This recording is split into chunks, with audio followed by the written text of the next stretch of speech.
Gianfranco Borgato, allenatore del Portogruaro. Allora mister, abbiamo ripreso come abbiamo iniziato il campionato, 0-0 con il Maerne, che lo vede come risultato stretto o le va bene?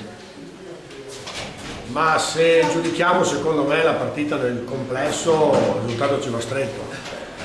Abbiamo giocato con un'ottima gara, abbiamo creato molto, abbiamo fatto tante occasioni, forse un po', ci è mancato un po' di lucidità, un po' di decisione, però abbiamo giocato veramente il primo tempo secondo me a grandi livelli. Il secondo tempo anche, abbiamo avuto quella distrazione del secondo tempo che però poteva costare veramente cara, ma ripeto, la squadra oggi ha giocato, io sono contento. È chiaro che non sono contento del risultato perché secondo me una prestazione del genere si doveva portare a casa i 3 punti, però il calcio fa anche di queste cose. Si è rischiato con Simone Danieluzzi di segnare in 10 uomini, loro hanno avuto quell'occasione che è andata sopra la traversa.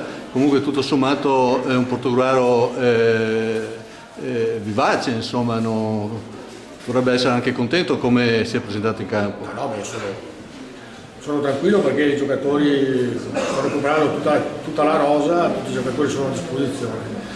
Con la rosa a disposizione io penso che il Portogruaro possa fare un ottimo giro di ritorno. È chiaro che poi il giro di ritorno è sempre più difficile fare punti per tutti e soprattutto bisogna sempre stare allerta, anche se ripeto oggi secondo me abbiamo fatto una buona gara.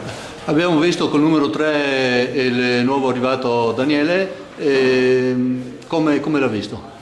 Antonetto è un buon giocatore, un giocatore che fa bene quel ruolo, però rimasti scoperti dopo le disavventure di Zanetti e di Bozzini e il direttore sportivo e la società hanno rimediato, sono me con 2 ottimi giocatori che sono Purizzano e Antonetto.